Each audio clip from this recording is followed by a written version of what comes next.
trafficking is a form of modern slavery, and no matter where you live, chances are it's happening nearby. From the girl forced into prostitution at a truck stop, to the man discovered in a restaurant kitchen stripped of his passport and held against his will, all trafficking victims share one essential experience: the loss of freedom. What is human trafficking? Human trafficking is the illegal movement of people, typically for the purposes of forced labor or commercial sexual exploitation. If one uses at least one of these acts, plus one or more of these means, for the purpose of exploitation, it's human trafficking. The International Labor Organization estimates that there are 20.9 million victims of human trafficking globally. 68% of them are trapped and forced into labor. 26% of them are children, and 55% are women. The International Labor Organization estimates that the forced labor of human trafficking is a $150 billion industry worldwide.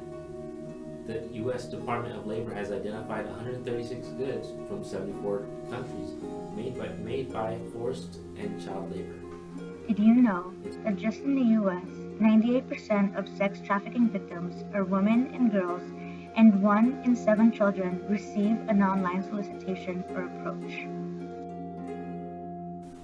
What is the difference between human trafficking and slavery?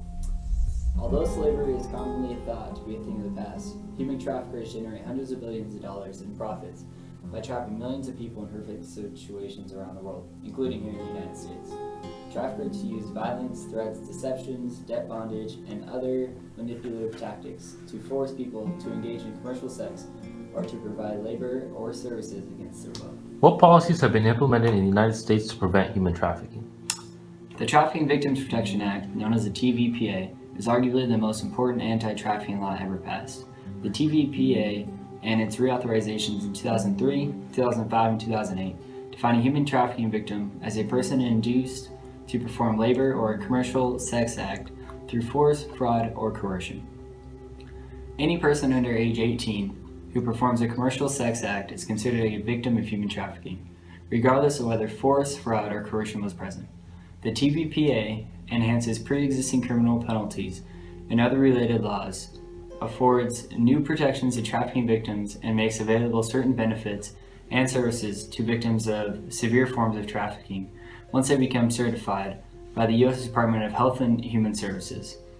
Under this law, one option that has become available to some victims who assist in the prosecution of their traffickers is a T-visa that allows the victim to remain in the United States. What else needs to be done to prevent human trafficking?